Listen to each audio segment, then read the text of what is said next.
बातें सभी को स्पष्ट हो गई कि कोई कंफ्यूजन है अभी भी? यस सर, हो गई। और सर, ऑनलाइन वोटिंग विकल्प हो सकता है सर? क्या? ऑनलाइन वोटिंग विकल्प हो सकता है निकट भविष्य में? क्यों अभी नहीं हो सकता विकल्प? हाँ, तो अभी तो मैं कर रहा हूँ ना, ग्रेजुअल प्रोसेस में हमने ऑनलाइन वोटिंग की बात तो की है ना। हमने जो एनआरआई हमारा है जिस उसको लेकर तो हमने बातें की है। हमने तो उन्हें दिया है ना ऑनलाइन वोटिंग का अधिकार। जिस हर चीजें संभव है, लेकिन उससे जुड़ी हुई जो चुनौतियां हैं उसको हमें क्या करना होगा, उसे पार पाना होगा। जैसे अगर डिजिटल मतदान की बात करते हैं हम, तो डिजिटल मतदान के संदर्भ में जो हैकिंग वगैरह की समस्याएं हैं उस पर हमें काम करना होगा। दूसरा कि जो इंटरनेट कंपनियां हैं वो सब क्या हैं, विदेशी कंपनी। और विदेशी कंपनी होने के कारण जो डेटा होगा, क्योंकि आपको पता है कि जो आने वाला जो युग है वो डेटाओं का युग है। जिसके पास जितने सूचना होंगे, जितने डेटा संग्रह होगा, वो उतना ज्यादा पावरफुल होगा। क्योंकि आपने बहुत सारी मूवी देखी होगी, एक दक्षिण की मूवी मैंने देखा था जिसमें क्या किया गया था कि बैंक के जो कबाड़ वाले कंप्यूटर वगैरह हैं उसको उन्होंने क्या किया, खरीद कर, और उससे सारा डेटा उसका लेता है। और हर एक बैंक के अकाउंट से 10 रुपया, 20 रुपया, 50 रुपया, 100 का रुपया करके निकालना शुरू करता है। और फिर वो साइबर का जो फ्रॉड है वो चीजें सामने आती। तो ये सब जो प्रक्रिया है, हमें क्या करना पड़ेगा, ऐसी चीजों से हमें पार पाना पड़ेगा। ठीक है, उसकी चुनौतियों को लेकर। और दूसरा जो मतदाता के हैं, तो जब तक इंटरनेट की पहुंच, एक्सेस सब तक नहीं होती है, तो थोड़ा सा विकल्प की बात हमें करनी पड़ेगी। ठीक है ना? जिस और कुछ?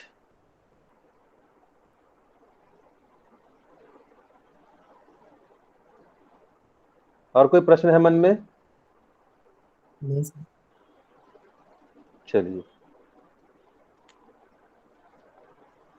एक प्रश्न आप लोगों ने लिखा था बिहार की राजनीति में जाति की भूमिका को लेकर, और उसे 2015 से जोड़ के देखा था। तो उसको 2019 से जोड़ के देखना बेहतर रहता कि 2019 के चुनाव में कैसे जाति ने भूमिका निभाई थी, तो वो चीजें बेहतर रहता।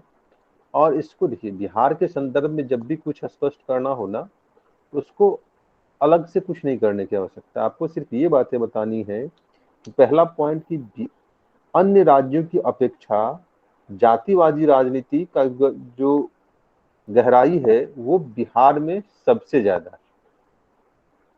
और फलतः इसका जो प्रभाव है सबसे ज्यादा बिहार की राजनीति पर आपको दिखाई देगा।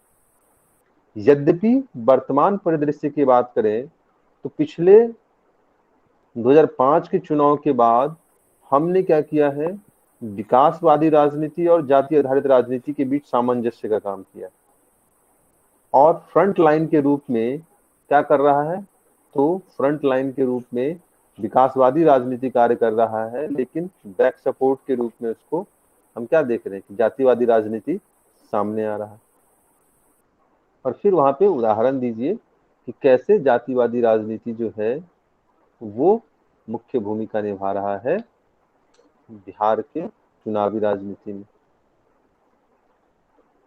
बात स्पष्ट हुई? अभी तो सर, अभी तो ऐसा कोई राज्य नहीं है सर कि जो बिल्कुल जातिवादी राजनीति से सर छूता है सर। तो फिर बिहार को कहना सर उचित होगा। अच्छा, ऐसा है अनिल, ऐसा है क्या? नहीं सर, यूपी देख लीजिए सर, बंगाल देख लीजिए सर, और मैंने लगभग सभी स्टेट तो है सर जातिवादी राजनीति हावी है सर। अच्छा, तो बंगाल में फिर किस जाति का बिहार में वर्चस्व ज़्यादा है? ये सर बंगाली बंगाली का सर। बंगाली जाति है कि कल्चर है? वो एक कल्चर। बंगाली कास्ट कास्ट भी है सर। बंगाली कास्ट है। कल्चर है।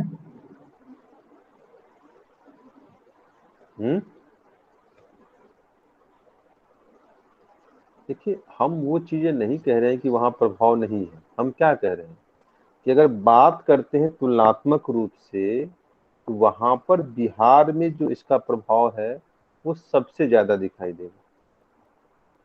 अगर जातिवादी राजनीति की अगर बात होती है तो उसके सेंटर में बिहार रहता है, न कि अन्य कोई राज रहता है।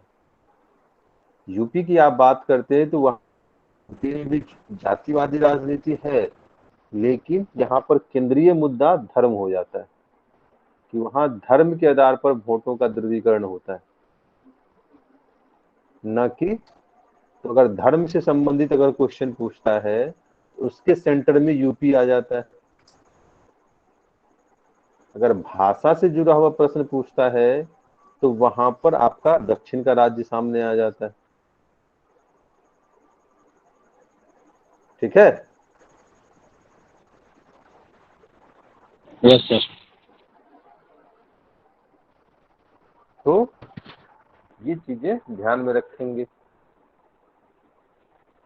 और कोई प्रश्न है मन में? और कोई ऐसा प्रश्न जो समझ में ना आया हो?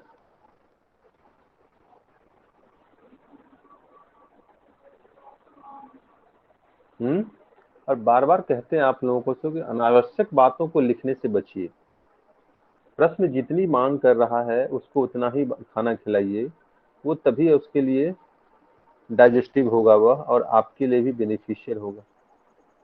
अनावश्यक बातों को लिखने से बचिए। थोड़ा सा भाषा शैली वगैरह पे भी काम कीजिए आप लोग। ठीक है, वाक्य फॉर्मेशन की बात है या लच्छेदार भाषा वगैरह जो है, जैसे कि किन्हीं बच्चे ने लिखा था, क्या लिखा था मैं भूल रहा हूँ, जाति और राजनीति के संदर्भ में लिखा था। क्या लिखा था किन्हीं ने भी जाति और राजनीति के संदर्भ में?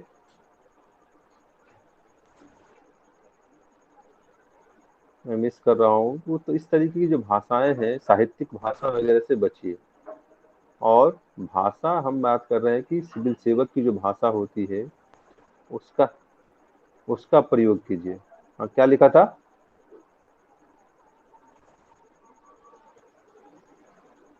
जाति और राजनीति का संबंध चोली दामन करके कुछ लिखा था। हाँ, चोली दामन का है। इस तरह की भाषा का इस्तेमाल करने से बचिए, ऐसी भाषाओं का इस्तेमाल नहीं होता है। ठीक है। बच्चे यूज टू भाषा जो है, यूज टू लैंग्वेज इस्तेमाल नहीं करते हैं, है ना। जो आप अपने घरों में बोलते हैं या फिर लोग दोस्तों से बातें करते हैं, वो चीजें कॉपियों में नहीं आनी चाहिए। ठीक है। और दूसरी चीज है कि तकनीकी शब्दों का प्रयोग पे है कि जोड़ दें, है ना। अगर तकनीकी शब्द नहीं लिखेंगे तो आप पे जो आंसर राइटिंग जो है ना, एक सतही बन जाएगा और अखबारी भाषा बन जाएगा। ओके। तो अखबारी लैंग्वेज से बचिए। अपने अखबार जो पेपर न्यूज पेपर आते हैं उसमें देखा है कोई अस्तर होता है भाषा का? हम्म। कहीं से कुछ लिखा होता है, तो उस तरह से बिल्कुल नहीं करना है। सर वही समझाने की कोशिश कर रहे हैं। ठीक है सर, कंटिन्यू कीजिए। चलिए, तो कहाँ थे हम लोग? नेक्स्ट क्या करना था हम लोगों को?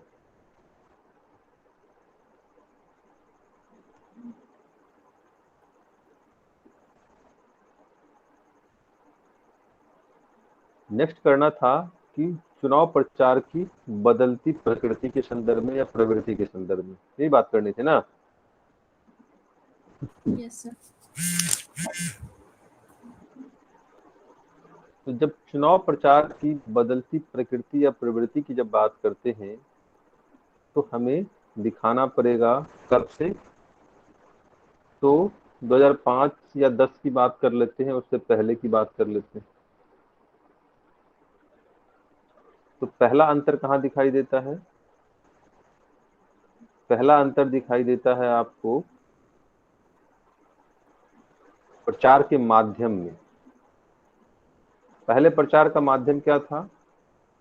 तो पोस्टर लगाना था, हर जगह चिपकाना था, बैनर लगाना था, हर जगह रेडियो लेके गाड़ियां क्या करती थी, चलती रहती थी, भर दिन घूमता रहता था गाड़ी लेके, आपको बताता रहता था।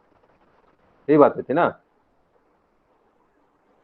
लाउड स्पीकर वगैरह बांध देता था सर, और नाटक मुख्य हाँ। दिन भर बजते रहता था। वही चीजें मैं कह रहा हूँ। तो अब क्या हो गया है, ये पोस्टर बैनर अब क्या है, लगभग नहीं के बराबर। पहले क्या था, प्रचार गाड़ी पर कोई सीमाएं नहीं थी, लेकिन अब प्रचार गाड़ियों पर भी क्या कर दिया गया, सीमाएं लगा दी गई है।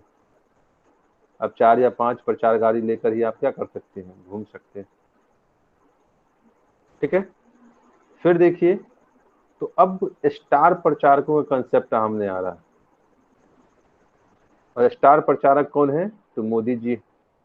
और सभी चाहते क्या है कि मेरे संसदीय क्षेत्र या विधानसभा क्षेत्र में क्या होना चाहिए, मोदी जी का एक बार आगमन हो जाना चाहिए। ठीक है, यानी कि कहने का मतलब यह है कि अब प्रत्याशियों की जो अपनी क्षमता है उससे परे हटकर चुनाव प्रचार के क्रम में अब क्या हो रहे हैं, स्टार प्रचारकों की भूमिका महत्वपूर्ण होती जा रही है। ठीक है, तीसरा, जो चुनाव प्रचार की अगर बात करें तो डिजिटल माध्यम से भी हम क्या कर रहे हैं, चुनाव प्रचार कर रहे हैं। हमने क्या किया है, लोगों को मैसेज भेजना शुरू किया है। दूसरा हमने क्या किया है, तो जो विभिन्न ऐड वगैरह हैं, जैसे कि आप कोई फिल्म देख रहे हैं और फिल्म देखने के क्रम में क्या हो रहा है, ऐड चल रहा है, और ऐड में क्या बता रहा है, तो आपको वोट दीजिए, झाड़ू से क्या करेंगे, भ्रष्टाचार को साफ कर देंगे। यही आता है ना बीच में।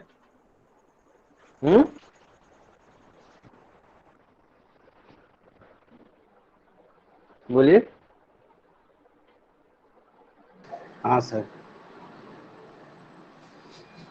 ठीक है, इसके अलावा जब आप एफएम रेडियो वगैरह सुनते हैं तो वहां पर भी ये परिदृश्यां, यानी कि पेड न्यूज की जो बात करते हैं वो चीजें आपको यहाँ पर दिखाई देंगी। ठीक है, इसके अलावा देखिए, तो सोशल मीडिया की बात करते हैं। सोशल मीडिया के माध्यम से भी चुनाव को मैनिपुलेट करने का काम किया जा रहा है, और बड़े पैमाने पर जो प्रत्याशी है सोशल मीडिया के माध्यम से अपने लिए क्या कर रहा है, प्रचार प्रसार की बात कर रहा है, पार्टियां अलग मैसेज कर रही हैं। आईटी सेल वगैरह जो है वो क्या करता है, यही काम करता है विभिन्न पार्टियों का। ठीक है, फिर देखिए, तो हमने कहा कि तकनीकों का सहारा लिया जा रहा है। तकनीक का मतलब क्या है कि साइबर बुलिंग जैसे तकनीक जो है, जिसके ऐप के माध्यम से हम क्या करते हैं कि जनता में प्रत्याशी और पार्टी के इमेज को बनाने के लिए क्या करते हैं, साइबर जो बुलिंग है या साइबर तकनीक है उसका सहारा लेकर, ऐप का सहारा लेकर हम जनता को बरगलाने का काम कर रहे हैं कि 50 आदमी की मौजूदगी रहती है और दिखाते हैं कि 50,000 आदमी वहां पर क्या आ गया। फिर अब क्या है, तो चुनाव प्रचार के क्रम में हम देखते हैं कि जो डोर टू डोर संपर्क की बात है वो ज्यादा बढ़ गया है। पहले क्या था कि पार्टी के नाम पर लोग वोट कर देते थे, लेकिन धीरे धीरे यह कंसेप्ट अब चेंज हो रहा है और पार्टी प्रत्याशी भी क्या कर रहा है, अब डोर टू डोर कैंपेन कर रहा है। पहले क्या था कि कांग्रेस का अगर राज है, इंदिरा गांधी के नाम पर ही लोग क्या करते थे, वोट देते थे। अभी जैसे है मोदी जी के नाम पर ही लोग वोट देते हैं।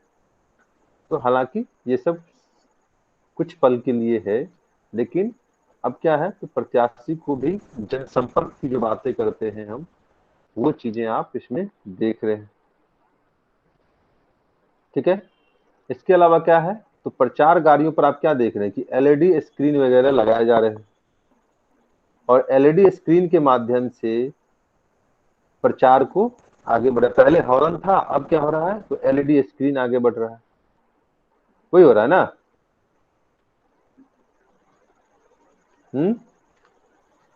सर इसके अलावा जो बस यात्रा वगैरह निकलते हैं जिसमें डिजिटल और पूरा स्मार्ट बस वगैरह की जो बात है, जो प्रचार माध्यम को लेकर निकलता है, पूरे क्षेत्र का भ्रमण करता है, तो ये भी चीजें आप देख रहे हैं चुनाव प्रचार के रूप में। प्रचार की सामग्री क्या होगी, प्रचार की जो प्रक्रिया है वो महंगी होती चली गई। तो ये सब क्या है, प्रचार के बदलती प्रवृत्ति के रूप में आप इसे देखते हैं। बातें स्पष्ट हुई? Yes sir. यहां तक कोई कंफ्यूजन किन्हीं को?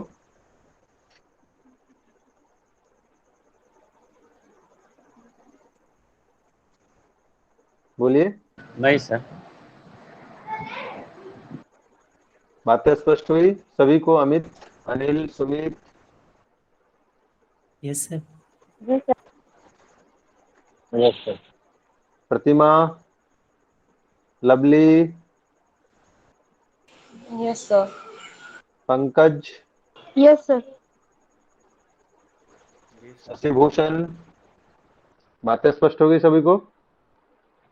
लिख लेंगे अब? जी सर। जी इसे लिखने में सक्षम है? जी जी। चलिए, हाँ एक और उसमें लिख लीजिएगा, लोक लुभावन जो घोषणा पत्र है उसका भी उल्लेख कर सकते हैं चुनाव प्रचार के क्रम में। ठीक है? एक चुनावी घोषणा पत्र को लेकर भी, हाँ मैनिफेस्टो, एक चुनावी घोषणा पत्र को लेकर भी चिंताएं व्यक्त की जा रही। ठीक है? और चुनावी घोषणा पत्र को लेकर क्या चिंताएं हैं, तो पहली बात कहा गया कि चुनाव से कुछ दिन पहले हम क्या करते हैं, चुनावी घोषणा पत्र को जारी करते हैं। यानी आज मान लीजिए चुनाव है तो हम उसको एक सप्ताह पहले जारी करेंगे, 5 दिन पहले जारी करेंगे, 2 दिन पहले जारी करेंगे। ठीक है? इससे क्या होता है कि जनता को आपकी जो मैनिफेस्टो है, आपका जो घोषणा पत्र है, उसके संदर्भ में पर्याप्त विश्लेषण करने का अवसर नहीं मिलता। होता है ना सर?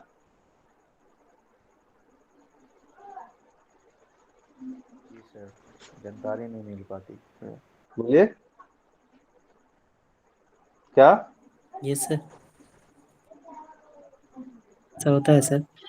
कुछ बोल रहे नहीं थे क्या? सर, विश्लेषण करने का टाइम कहाँ मिलता है? 7 दिन तो ठीक है? भोजे चलता है सर रगड़ के। दूसरी अगर बात करें तो हम बात करते हैं जो चुनावी घोषणाएं हैं उसको लेकर भी कई बार विवाद की स्थिति देखी जाती है। जैसे कि हम बात करें 2019 के चुनाव में, 2019 के चुनाव में कांग्रेस के घोषणा पत्र में क्या कहा गया था? कांग्रेस के घोषणा पत्र में कहा गया था कि सभी बेरोजगारों को हम 72,000 रुपए सालाना देंगे। ये कहा गया था ना?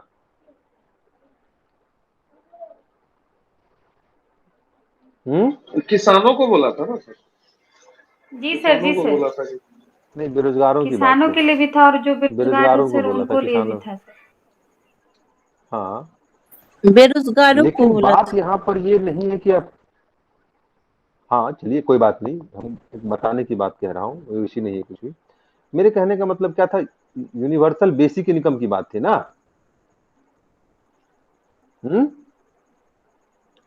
सर और जब universal universal basic basic income की बात करते हैं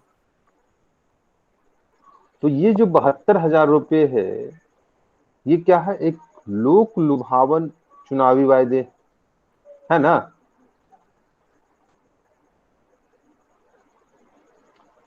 यस सर। और जब हम लोक लुभावन चुनावी वायदे की बात करते हैं तो प्रश्न उठता है यहाँ पे दो, कि पहला कि इसके क्रियान्वयन के पक्ष क्या होंगे, इसको हम किस रूप में क्रियान्वित करेंगे, और दूसरा कि इसमें जो फंड का एलोकेशन होगा या फंड का जो एलोकेशन होगा उसकी राशि की उपलब्धता या प्राप्ति हम कैसे करेंगे? ये दो बेसिक मुद्दे हैं कि नहीं इसको लेकर? मान लीजिए अगर हम 72,000 रुपया प्रत्येक, भारत में क्या है 70% आदमी आपको बेरोजगार ही मिलेगा। तो कहने का मतलब यह है कि इस यूनिवर्सल बेसिक इनकम का मापदंड क्या होगा, ठीक है, उसका प्रक्रिया क्या होगा, और तीसरा इसको फंड का एलोकेशन क्या, कैसे हम उपलब्ध, यहाँ पे फंड की जो एलोकेशन होगा उसकी प्राप्ति हम कहाँ से करेंगे, उसकी उपलब्ध सुनिश्चितता कहाँ से करेंगे, इसको लेकर कोई स्पष्ट प्रावधान की बातें, विवरण नहीं रहता है चुनावी घोषणा पत्र में। सिर्फ क्या रहता है, तो वायदे रहते कि हम आपको 72,000 रुपए का बेसिक इनकम देंगे, है ना ऐसा प्रश्न? जी सर। ऐसा प्रश्न है या नहीं? यस सर, है सर। जी सर, बिहार में नहीं चल रहा था 1 लाख चलिए। नौकरी, 1.5 लाख नौकरी, 10 लाख बनाम 19 लाख हाँ रोजगार।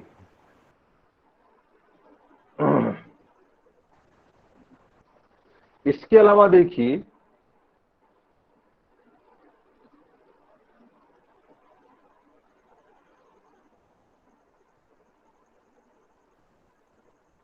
तो जो चुनावी घोषणा पत्र होता है वो वर्तमान परिदृश्य के अनुकूल नहीं होता।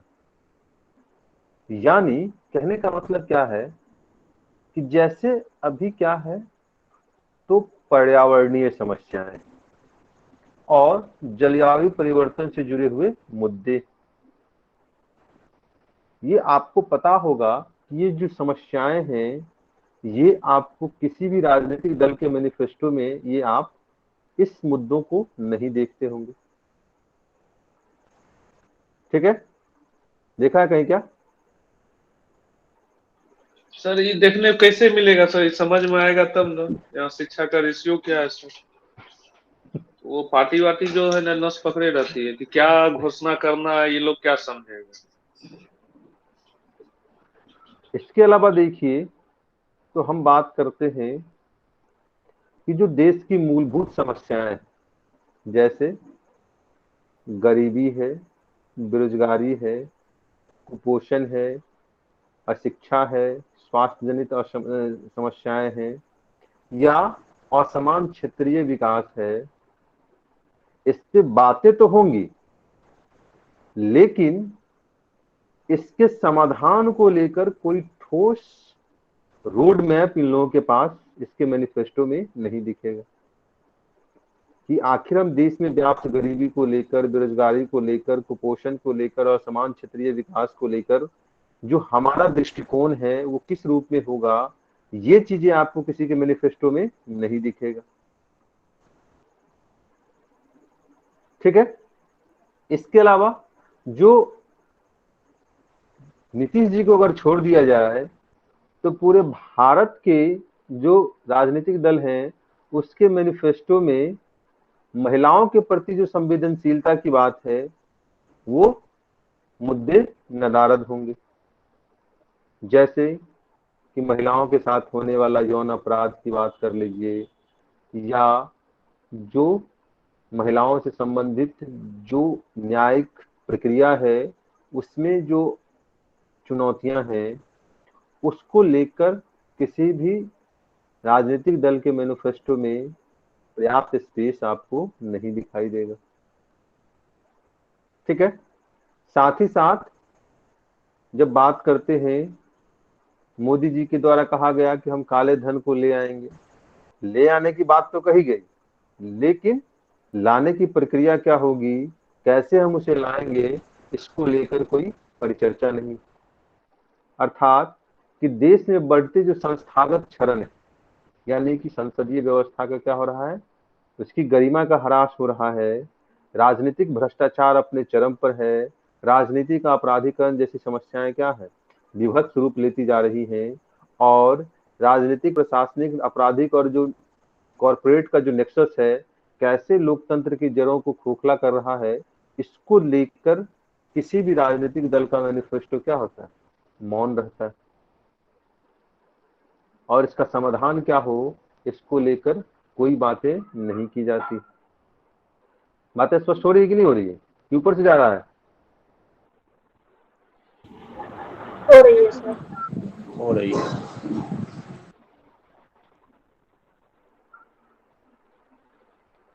ठीक है, तो प्रश्न उठता है कि आखिर इसका उपाय क्या है, इसका बेहतर समाधान क्या होना चाहिए। तो इसको लेकर जो बातें कही गई, वो कहा गया कि हमें मतदाता को क्या करना चाहिए, पर्याप्त समय देना चाहिए कि आपके जो मैनिफेस्टो है वो उसका क्या करें, विश्लेषण कर सके। जैसे कि अगर हम भूटान की बात करें तो यहाँ पर 3 सप्ताह पहले मैनिफेस्टो जारी किया जाता है। जैसे अमेरिका की बात करें तो यहाँ पर 2 माह पहले मैनिफेस्टो जारी किया जाता है। मेक्सिको की बात करें तो यहाँ पर 5 माह पहले घोषणा पत्र जारी किया जाता है। वहीं भारत के परिप्रेक्ष्य में हमने क्या कहा कि 3-4 दिन पहले, 1 सप्ताह पहले इसे जारी कर दिया जाता है। तो इस पर हमें काम करना होगा। और कहा गया कि भारत में भी एक निश्चित समयावधि का उल्लेख होना चाहिए जहां पर क्या हो, राजनीतिक दलों द्वारा अपनी घोषणा पत्र को जारी करना अनिवार्य हो। बात स्पष्ट हुई?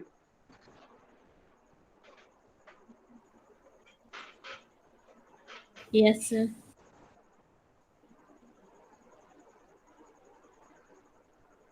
दूसरी बात कहा गया कि जो घोषणा पत्र में हम वायदे करते हैं उस वायदों का क्रियान्वयन कैसे होगा, उसके लिए फंड का एलोकेशन कहां से होगा, ये सभी चीजों का रोड मैप स्पष्ट रूप से शामिल किया जाना चाहिए। अर्थात जो घोषणा पत्र है उसमें जो वायदे हैं उसकी तार्किकता भी क्या होनी चाहिए, परिलक्षित होनी चाहिए। और साथ ही साथ देश की अर्थव्यवस्था पर उसका क्या प्रभाव पड़ेगा, आर्थिक संसाधनों की उपलब्धता हम कहां से करेंगे, इस सभी पहलुओं की जानकारी जो है मैनिफेस्टो द्वारा आम जनता तक, मतदाताओं तक पहुंचाना चाहिए। ठीक है, फिर कहा गया कि इसके अलावा अगर हम देखें तो हम एक काम और कर सकते हैं, और वो क्या है, तो जो घोषणा पत्र है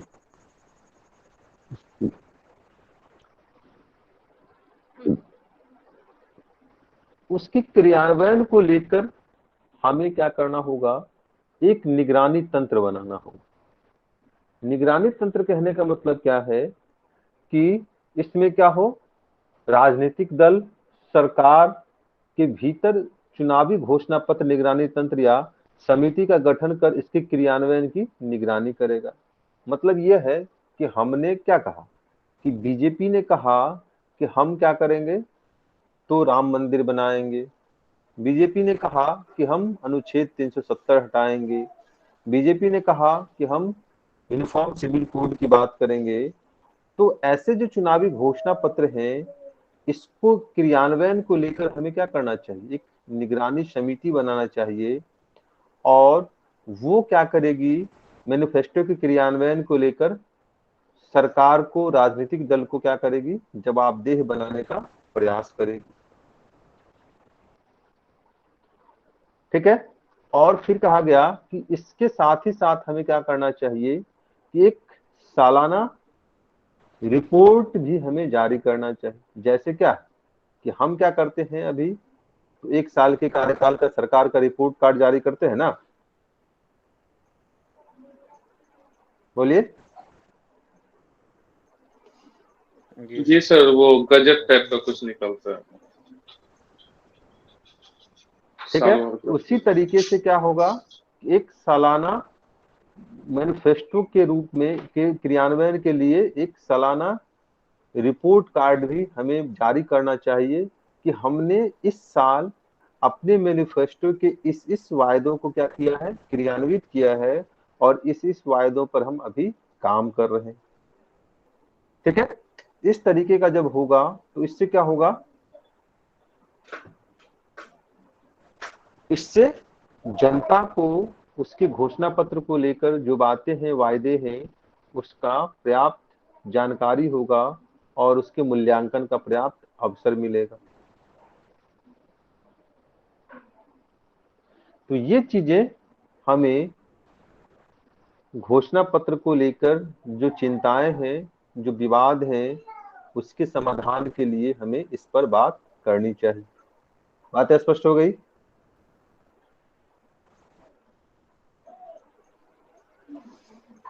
जी सर। जी सर। और कोई कंफ्यूजन इसमें? No sir.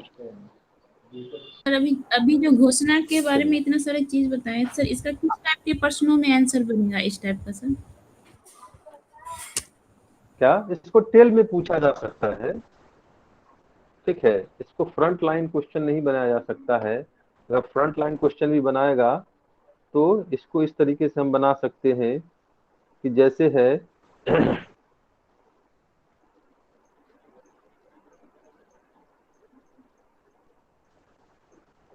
कि चुनावी घोषणा पत्र जवाबदेहिता विहीन वायदे का प्रतीक बनता जा रहा है।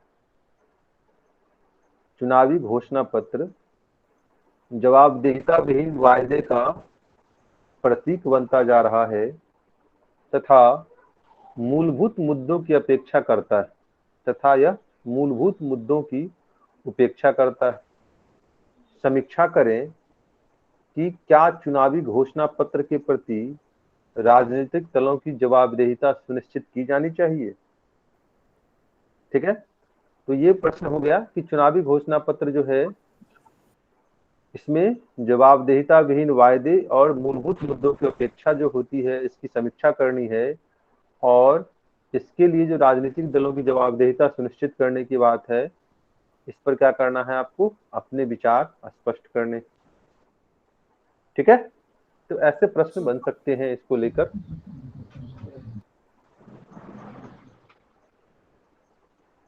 बातें स्पष्ट हुई?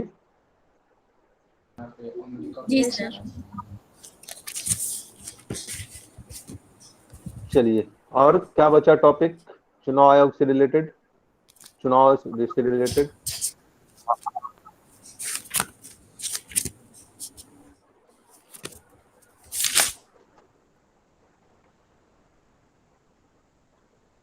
बोलिए, और कोई टॉपिक है? विभिन्न न्यायिक निर्णय है सर, चुनाव सुधार से लेकर विभिन्न क्या न्यायिक निर्णय। चुनाव सुधार न्यायिक से निर्णय? लेकर विभिन्न न्यायिक क्या क्या क्या न्यायिक निर्णय आए हैं, बताइए। चुनाव सुधार को लेकर क्या क्या न्यायिक निर्णय आए हैं?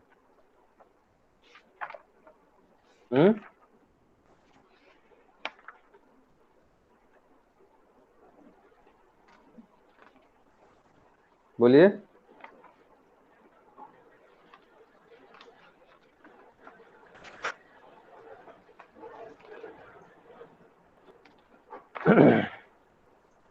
उसमें है ना, नोट्स में नहीं है ये चीजें?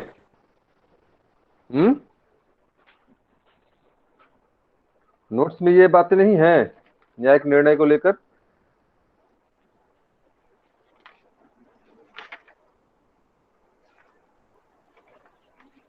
है सर। बोलिए। दल बदल कानून।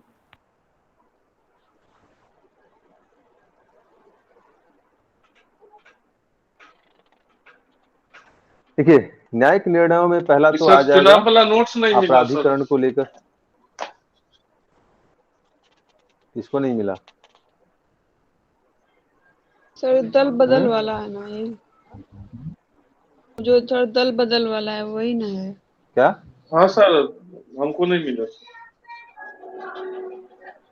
नीरज सर। आप कहाँ थे जो नहीं मिला? आप कहाँ थे जो नहीं मिला? सबको मैंने स्पीड पोस्ट कर दिया था। आपका एड्रेस हो सकता है गलत होगा नीरज। ठीक है, सबको मैंने स्पीड पोस्ट सर किया था, नोट्स में सबको तो मिल गया।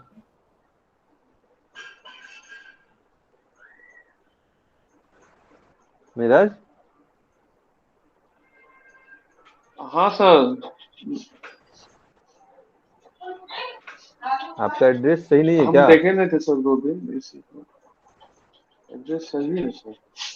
अब देखे नहीं थे तो फिर मुझ पे अस्थाई क्यों ब्लेम कर वर्तमान रहे दोनों हैं? एक ही है तो सर। पहले बताइए। नहीं पता चला है हम्म सर, हम आज भी देखे हैं, वो जो भेजे हम्म। हैं कोई 4-5, तो उसमें है क्या, राष्ट्रपति तक नहीं है सर, और ये बस 4 या 5 ही है। आज एक सर भेजे हैं एक केंद्र बार को। कोई स्क्रॉल कर दीजिए निर्वाचन आयोग को, निर्वाचन आयोग वाला जो नोट्स है उसको स्क्रॉल कर दीजिए कोई, या रिसेंड कर भेज दिए दीजिए। सर। नीर देखिए कोई भेज दिए सर। नीरज, वर्तमान के साथ चलना सीखिए तो भविष्य के साथ चलने लगते हैं। ठीक है,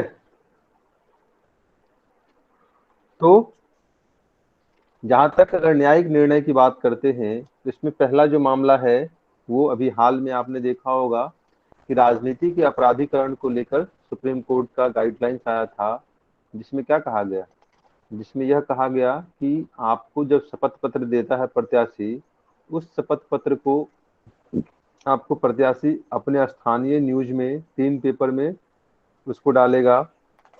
इसके अलावा जो राजनीतिक दल हैं वो अपने ऑफिशियल वेबसाइट पे इसको क्या करेगा, प्रचारित प्रसारित करेगा। तीसरी बात कि आपको कारण बताना होगा कि आपने क्यों इसका चयन किया है। ठीक है, ये सारी बातें सुप्रीम कोर्ट के गाइडलाइंस में थे। तो पहला अपराधीकरण को लेकर ये मामला है। बात स्पष्ट हुई? Yes sir. चलिए दूसरा हम देखते हैं तो दल बदल को लेकर बातें आती। दल बदल में जो विवाद का मुद्दा है वो क्या है, तो विवाद का मुद्दा पहला है कि अध्यक्ष जो, चूंकि इसका जो न्यायिक निर्णय है वो कौन करता है, अध्यक्ष करता है, चाहे वो लोकसभा का हो या राज्य विधानसभा का हो। ठीक है, जब अध्यक्ष करता है तो कहीं न कहीं इसको लेकर दलगत भावना की स्थिति आपको न्यायिक इसके निर्णय में, दल बदल संबंधी निर्णय में जो दलगत भावना है वो आपको स्पष्ट दिखाई देगी। तो प्रश्न यहाँ पर यह उठाया गया कि न्यायिक निर्णय का कार्य किसका है, तो न्यायिक निर्णय का कार्य जो है वो न्यायालय का, न कि लोकसभा अध्यक्ष या विधानसभा अध्यक्ष का। तो यहाँ पर विशेषज्ञ लोगों ने कहा कि बेहतर यह होता कि इसको हम क्या करते, दल बल संबंधी बातों को या तो न्यायालय के पास अधिकार देते या हम निर्वाचन आयोग को यह अधिकार देते, तो वो क्या करता, दल बदल संबंधी मुद्दों को लेकर समीक्षा करता और फिर राज्यपाल या राष्ट्रपति को अपने सिफारिशें प्रेजेंट करता। बात स्पष्ट हुई?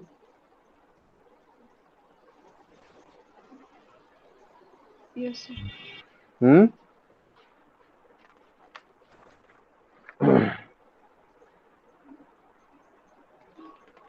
ठीक है, इसके अलावा बहुत सारे मामले हैं जिसको हमें आगे जब पढ़ेंगे ना, जैसे कि जाति को लेकर बातें हैं या दल बदल संबंधी बातें हैं, राजनीति के अपराधीकरण को लेकर बातें हैं, इसके संदर्भ में हमें बातें और ज्यादा स्पष्ट हो जाएंगी। तो उससे आपका जो ये न्यायिक निर्णय वाला जो प्रश्न है वो भी सॉल्व हो जाएगा। ठीक है, जी सर।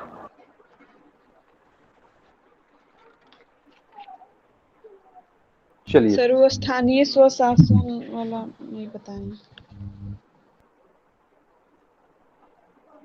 स्थानीय स्वशासन वाला मतलब सर ये भी है ना, टॉपिक में लिखवाए थे ना, स्थानीय स्वशासन बिहार के विशेष संदर्भ में। ये दल बदल के पहले स्थानीय ही स्वशासन टॉपिक है। बिहार के विशेष, जी। नहीं वो चीजें नहीं मैं कह रहा हूँ, कि स्थानीय स्वशासन नहीं है। अभी हम लोग वहां तक पहुंचे कहाँ? अभी तो हम लोग निर्वाचन के संदर्भ में बातें कर रहे हैं ना। अभी दल बदल पढ़ लिया आपने? Okay sir. नहीं सर, दल बदल बारे में बताया ना तो लगा कि दल बदल हो गया। सर आपने दल बदल की बात की ना तो लगा कि दल बदल हो गया मुझे। नहीं, मैंने तो वो परिचर्चा की। अभी आपका केंद्र राज्य संबंध पढ़ना है, फेडरल स्ट्रक्चर पढ़ना है, उसके बाद हमें आगे बढ़नी है। ठीक है, चलिए। तो चुनाव से रिलेटेड और कोई टॉपिक तो नहीं है?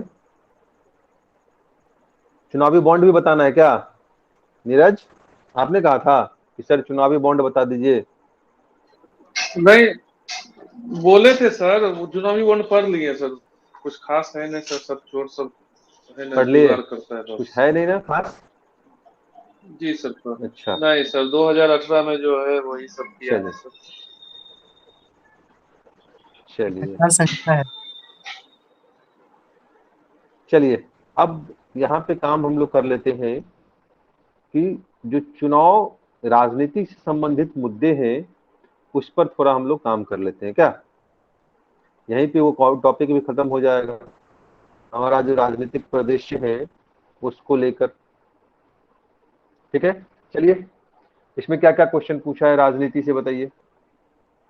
बीपीएससी ने राजनीति से क्या क्या क्वेश्चन पूछा है?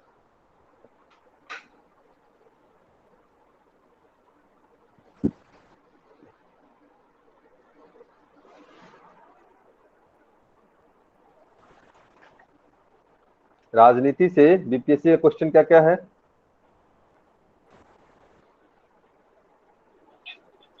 भारतीय राजनीति में भाषा की भूमिका की विवेचना कीजिए। 66वीं से शुरू हुई है। 66वीं से बताइए।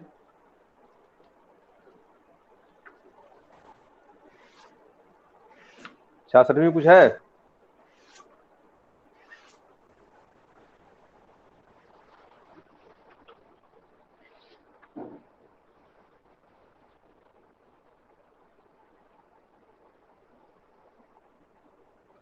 छठवीं तो नहीं है सर, 65वीं बोल दे सर। हाँ बोलिए, 65वीं में क्या पूछा है? भारतीय राजनीतिक दलीय व्यवस्था राष्ट्रोन्मुखी न होकर व्यक्ति उन्मुखी है, इस तथ्य को बिहार राज्य के परिप्रेक्ष्य में स्पष्ट कीजिए। लिखिए, पहला प्रश्न लिखिए।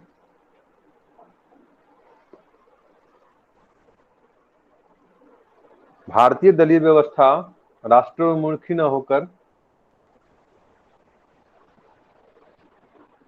भारतीय दलीय व्यवस्था राष्ट्रोन्मुखी न होकर व्यक्ति उन्मुखी है,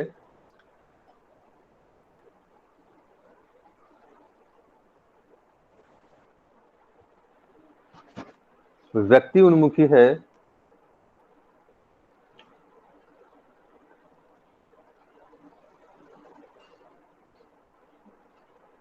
उसके आगे क्या है नीरज?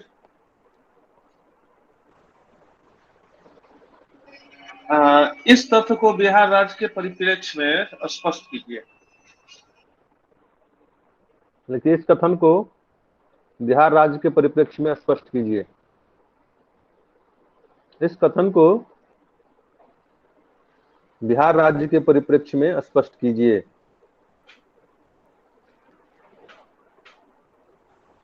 चौसठवीं में क्या पूछा है? 64वीं में कुछ पूछा है?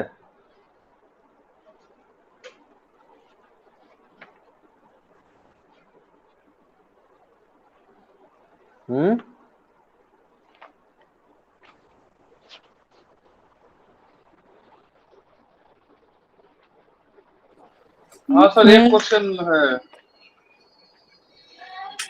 क्या है 64वीं में?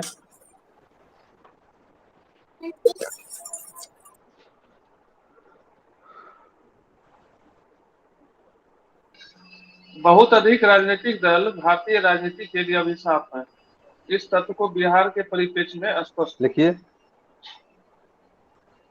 लिखिए। बहुत अधिक राजनीतिक दल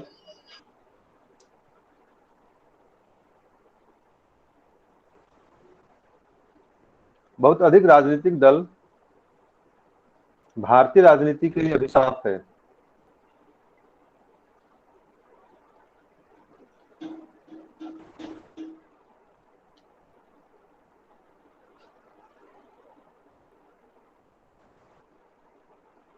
इस कथन को बिहार के परिप्रेक्ष्य में स्पष्ट कीजिए।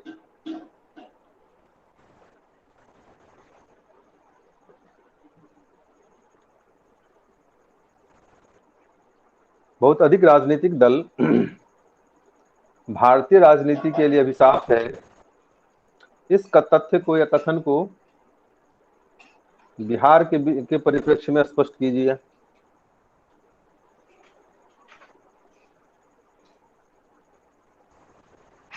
सेटर लगता है दोनों का सेम था, वहां भी तथ्य का इस्तेमाल किया था और यहाँ भी तथ्य का इस्तेमाल किया। नीरज, हाँ सर, ज्यादा जो भी मत हो जा रहे हैं सर।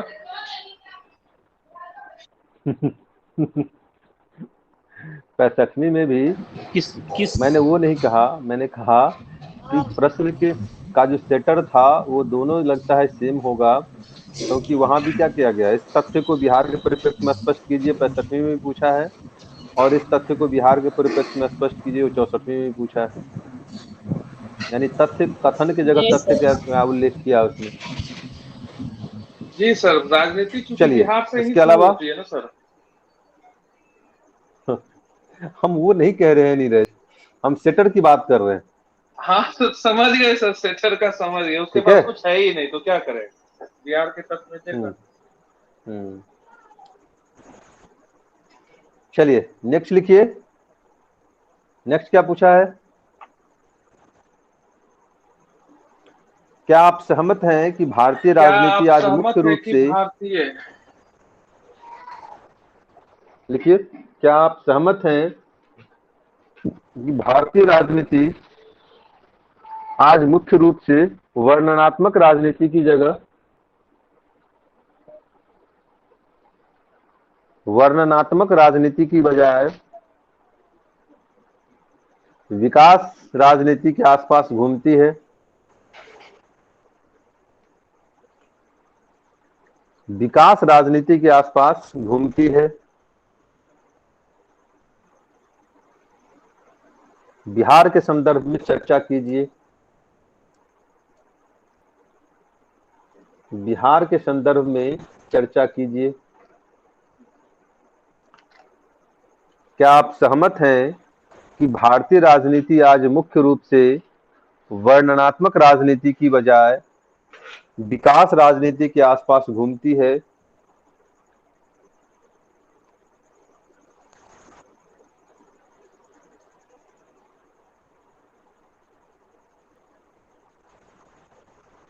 बिहार के संदर्भ में चर्चा करें।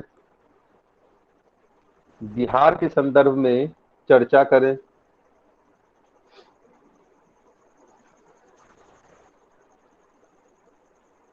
चलिए, इसमें सर आया है लिखिए। कौन वाले में, ये किस वर्ष आया है सर? ये 63rd का क्वेश्चन है, 63rd का है। ठीक है। अच्छा, वर्णनात्मक राजनीति का मतलब क्या हुआ?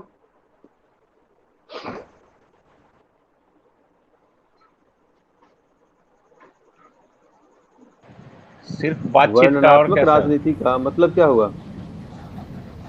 वर्ण, जाति वर्ण, जाति वर्ण से जातिगत।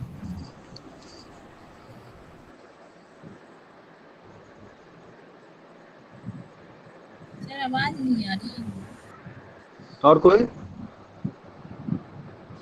मैंने पूछा कि वर्णनात्मक राजनीति का मतलब क्या होता है, क्या हुआ इसका मतलब? वर्णनात्मक का मतलब हो गया सर कि सिर्फ बातों की राजनीति हो रही है, सिर्फ सर वर्ण का मतलब सर जाति का, सर वर्ण जाति डिस्क्राइब का, यहाँ डिस्क्राइब है ना सर। पहले जो वर्ण नहीं, वर्णनात्मक न बोल रहे हैं सर, वर्ण नहीं पूछा है, वर्णनात्मक। हाँ, वर्णनात्मक राजनीति की बात कर रहे हैं। जाति विशेष सर। सर वर्णात्मक राजनीति और जो कोई? वंश, आयु, लिंग, जाति, धर्म आदि पर आधारित होती है, व्यक्तिगत उपलब्धियों पर नहीं। ऋतिक, आपने क्या लिखा था इसका? आपने आंसर लिखा था, आपने तो इंटरव्यू दिया था।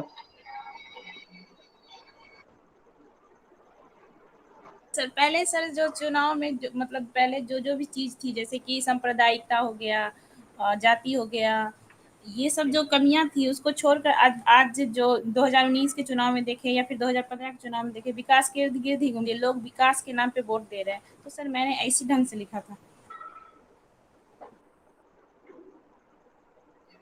वो सर अवधारणा पे आधारित हो लगभग सही जाएगा है आप ये लोग। वर्णात्मक का मतलब होता है नीरज, जो भावनात्मक मुद्दे हैं ना, ठीक है, भावनात्मक मुद्दे से परे हटकर जब विकासवादी राजनीति की बात की जाती है तो ये प्रश्न वहां से उठ के आया है, ठीक है। वर्णनात्मक मतलब होता है भावनात्मक मुद्दों पर आधारित, जैसे कि भाषा है, क्षेत्र है, जाति है, धर्म है, ठीक है, आरक्षण है।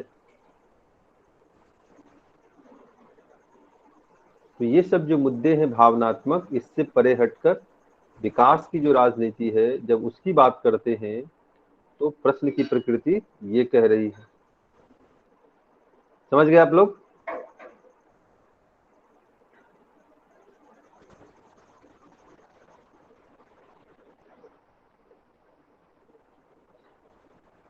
बात स्पष्ट हुई? हाँ सर। Yes sir. इसमें एक और क्वेश्चन है सर। नेक्स्ट लिखिए। हाल के दिनों में भारतीय राजनीति में बढ़ते क्षेत्रीय राजनीतिक दलों का प्रभाव।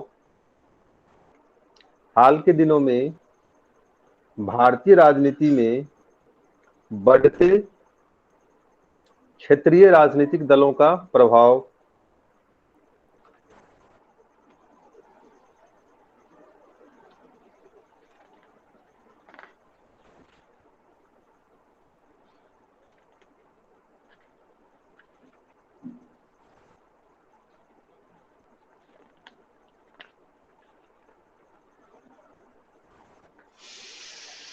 नेक्स्ट लिखिए।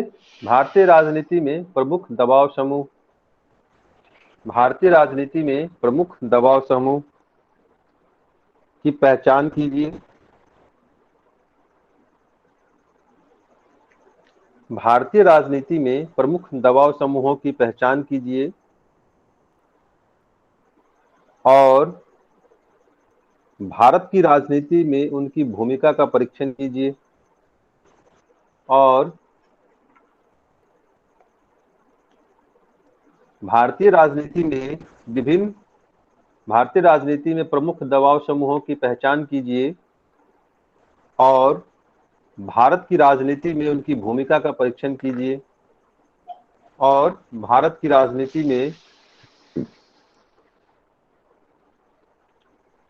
उसकी भूमिका का परीक्षण कीजिए।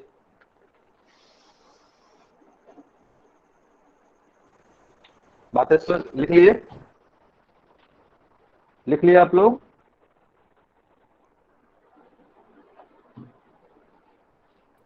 Yes sir.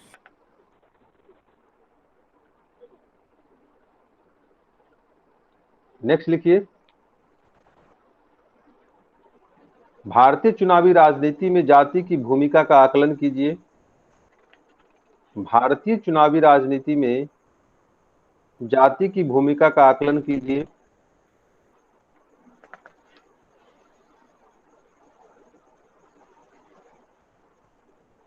भारतीय चुनावी राजनीति में जाति की भूमिका का आकलन कीजिए।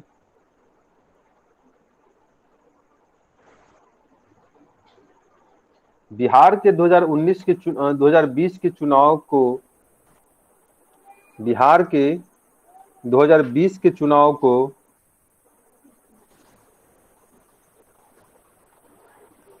जाति की भूमिका ने किस सीमा तक प्रभावित किया?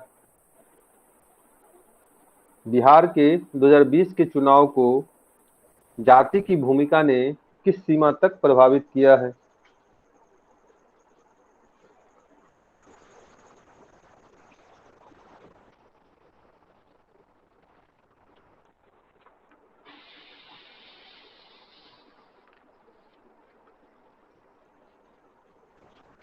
नेक्स्ट लिखिए,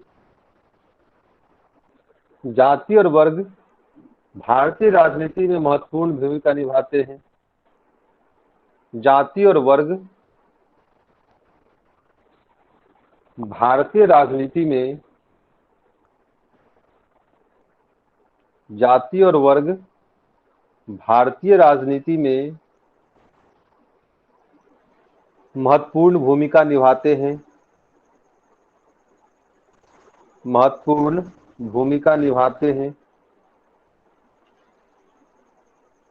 इस युक्ति की व्याख्या बिहार के संदर्भ में करें।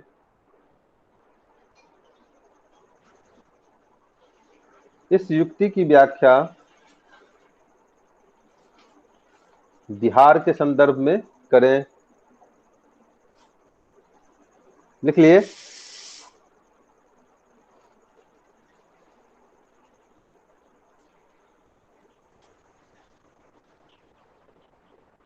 नेक्स्ट लिखिए, गठबंधन की राजनीति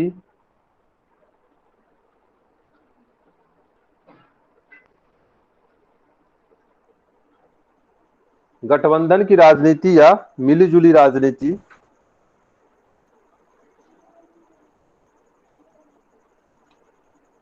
भारतीय संदर्भ का प्रमुख लक्षण हो गया है।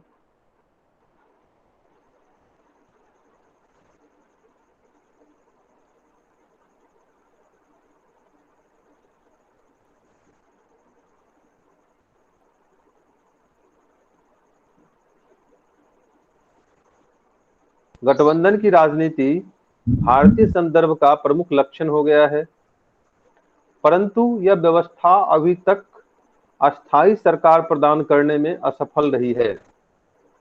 परंतु यह व्यवस्था अभी तक अस्थायी सरकार प्रदान करने में असफल रही है।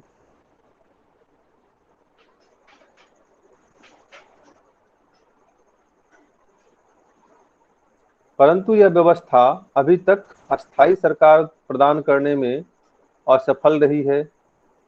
क्या आप सहमत हैं?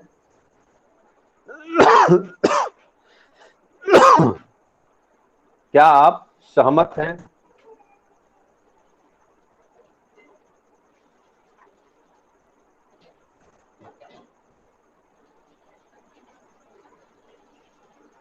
नेक्स्ट लिखिए, नेक्स्ट, राजनीतिक अपराधियों के संबंधों पर, राजनीतिज्ञ और अपराधियों के संबंधों पर, राजनीतिज्ञों और अपराधियों के संबंधों पर बिहार के विशेष संदर्भ में एक लेख लिखिए।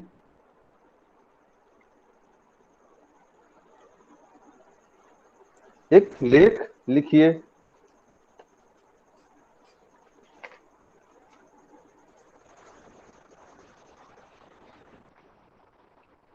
राजनीतिज्ञ अपराधियों के संबंधों पर बिहार के विशेष संदर्भ में एक लेख लिखिए। और कोई प्रश्न है?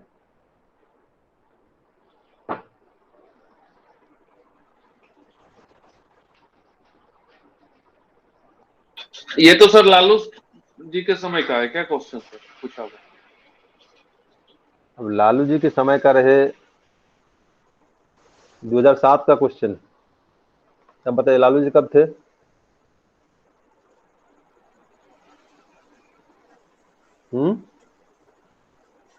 आज के भी परिप्रेक्ष्य में तो है ही है सर, अपराधी और राजनीतिक में संबंध तो है ही। हाँ तो था ना सर, लेकिन उस समय क्या था कि जैसे ये थे शहाबुद्दीन थे, ये अनंत सिंह थे, ये सब जो है जेल से ही राजनीति लाते थे, जीतते थे।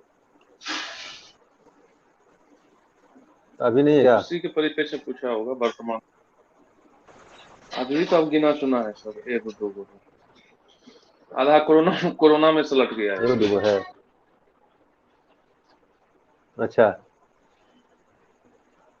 कोरोना ने भारतीय राजनीति का शुद्धिकरण किया है।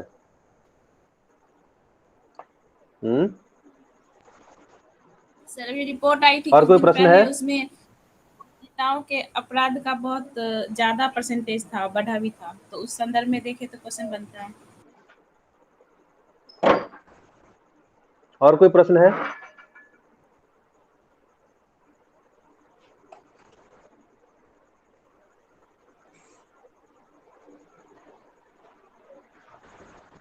प्रश्न और कोई है?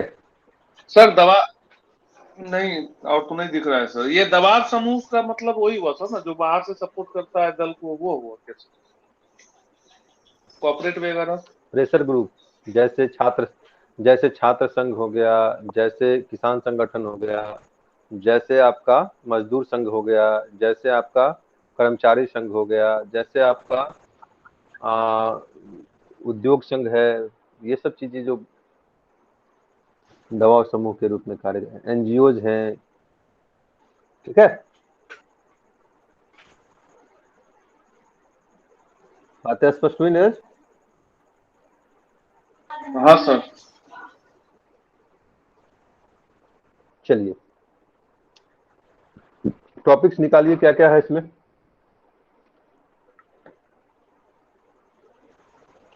प्रश्न से टॉपिक्स निकालिए और लिखिए उसको। ऊपर से शुरू कीजिए, पहले प्रश्न से। पहला प्रश्न क्या है?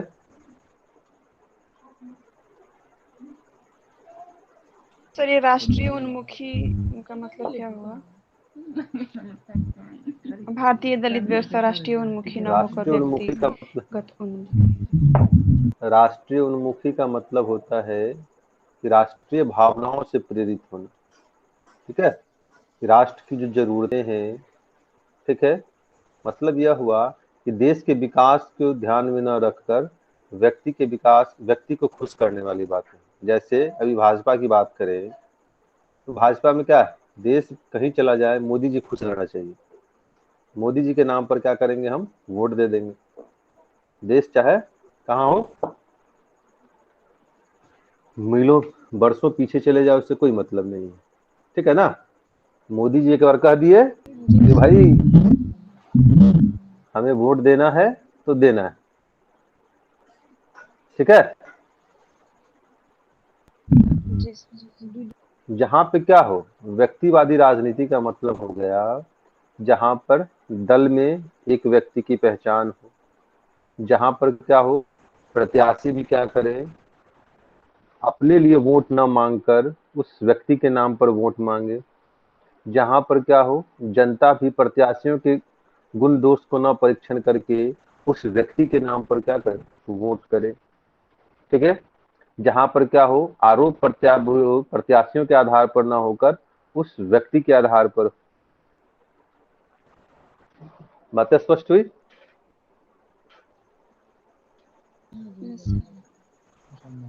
जहां पर सरकार में जवाबदेही भी जो है वो संबंधित मंत्री को न ठहरा कर हम क्या करें, डायरेक्ट मोदी जी को जिम्मेदार ठहराएं, डायरेक्ट नीतीश जी को जिम्मेदार ठहराएं, डायरेक्ट योगी जी को जिम्मेदार ठहराएं। ये सब क्या है, व्यक्ति आधारित राजनीति।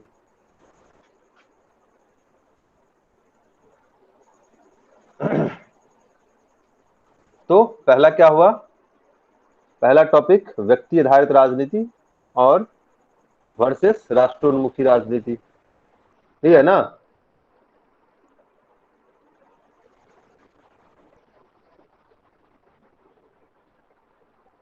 दूसरा टॉपिक क्या है, पहला टॉपिक हो गया व्यक्ति उन्मुखी राजनीति। दूसरा टॉपिक क्या है सर? बहुत अधिक राजनीतिक दल, भारतीय राजनीतिक में ठीक है, लिखिए। राजनीतिक दलों की अधिकता और उसका परिणाम। राजनीतिक दलों की अधिकता, परिणाम।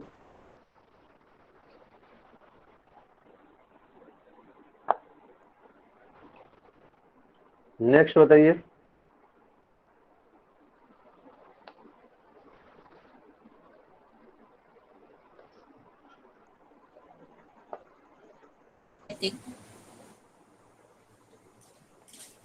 क्या क्या सहमत है भारतीय राजनीति वर्णनात्मक राजनीति के बजाय विकास राजनीति का स्पर्श होनी चाहिए? लिखिए नेक्स्ट टॉपिक। वर्णनात्मक राजनीतिक वर्सेस विकासवादी राजनीति। नेक्स्ट टॉपिक लिखिए, वर्णनात्मक राजनीतिक वर्सेस विकासवादी राजनीति।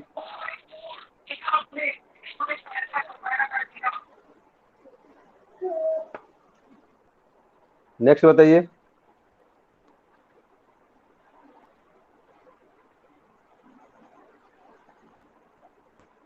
क्षेत्रीय राजनीतिक।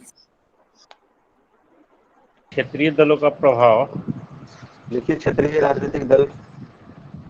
राजनीतिक दल और उसका प्रभाव।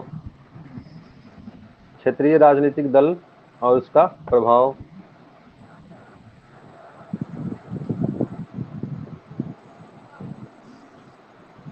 क्षेत्रीय राजनीतिक दल और उसका प्रभाव।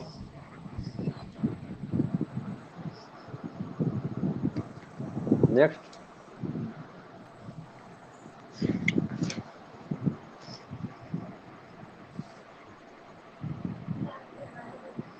क्या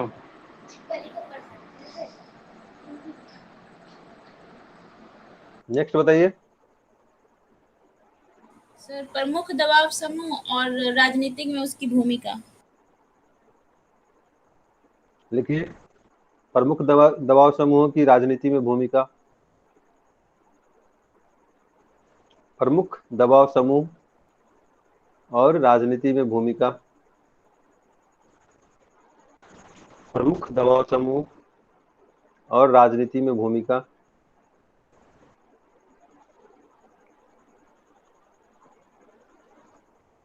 नेक्स्ट बताइए।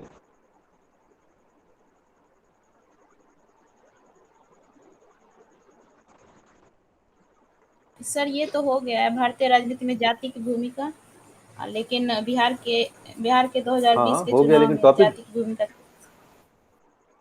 Yes sir. टॉपिक लिख लीजिए, भारतीय राजनीति में जाति की भूमिका।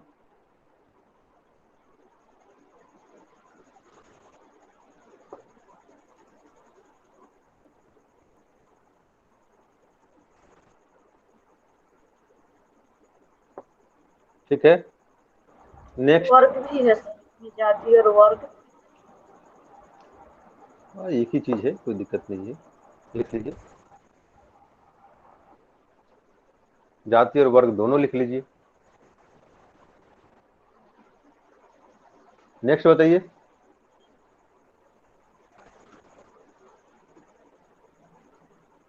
गठबंधन सर की वो राजनीति। गठबंधन है, गठबंधन और मिली जुली सरकार। लिख लीजिए गठबंधन की राजनीति और उसका प्रभाव। नहीं सुन रहे हो? गठबंधन की राजनीति और होगा। उसका प्रभाव। गठबंधन की राजनीति और उसका प्रभाव।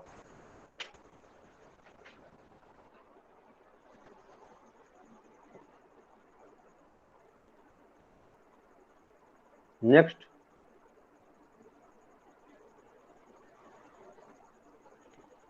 राजनीति और अपराधीकरण। लिख लीजिए राजनीतिक और अपराधीकरण। राजनीति का अपराधीकरण। राजनीति का अपराधीकरण।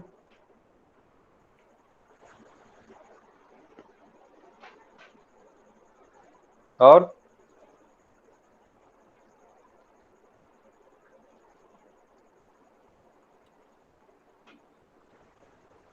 कोई प्रश्न है? राजनीति और नहीं हाँ सर, हो सुमित। गया। देखिए राजनेता इसके और अलावा अपराधियों का गठजोड़। दल बदल, वो राजनीतिक अपराधीकरण में सारी चीजें आ जाएंगी। ठीक है। नेक्स्ट लिखिए दल बदल।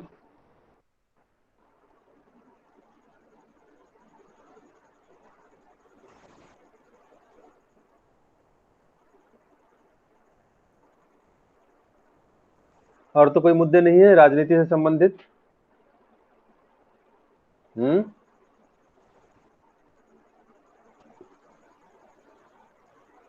राजनीति से संबंधित और तो कोई मुद्दे नहीं है।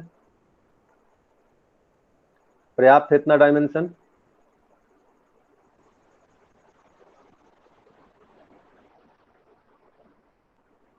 बोलिए।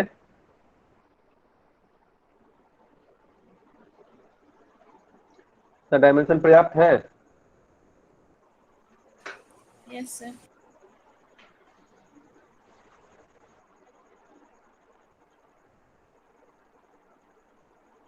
चलिए, तो इस पे कल हम लोग परिचर्चा करेंगे और यहाँ से राजनीतिक की जो समस्याएं हैं और चुनौतियां हैं उसको लेकर कल से हम लोग बात करेंगे। यहाँ तक कोई प्रश्न है मन में आज तक के क्लास के लेकर, या कोई सुझाव विचार?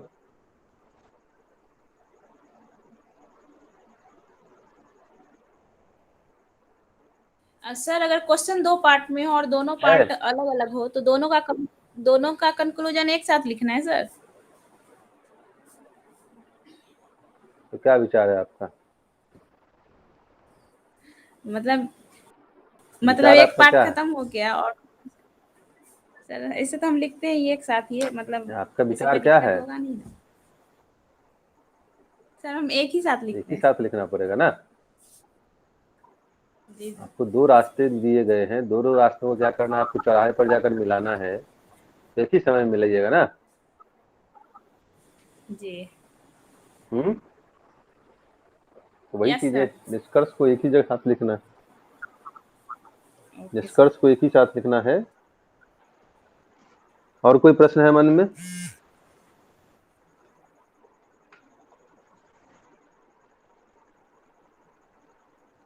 नहीं आंसर सर, राइटिंग के लिए भी क्लास पूछ सर सकते हैं। बेहतरीन रहा सर।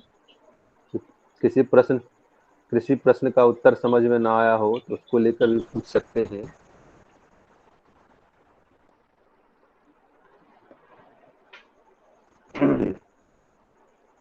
नहीं है तो चलिए आज के सेशन को एंड करें यहाँ पे।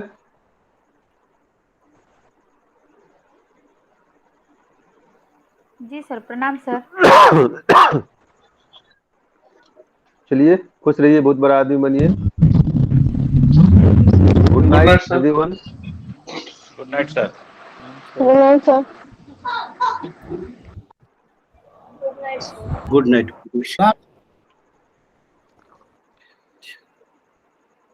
क्लियर हो रहा है सारे topic? Good night. Good night. Good night. हाँ सर, हो रहा है। देखिए जो सिलेक्टेड है वो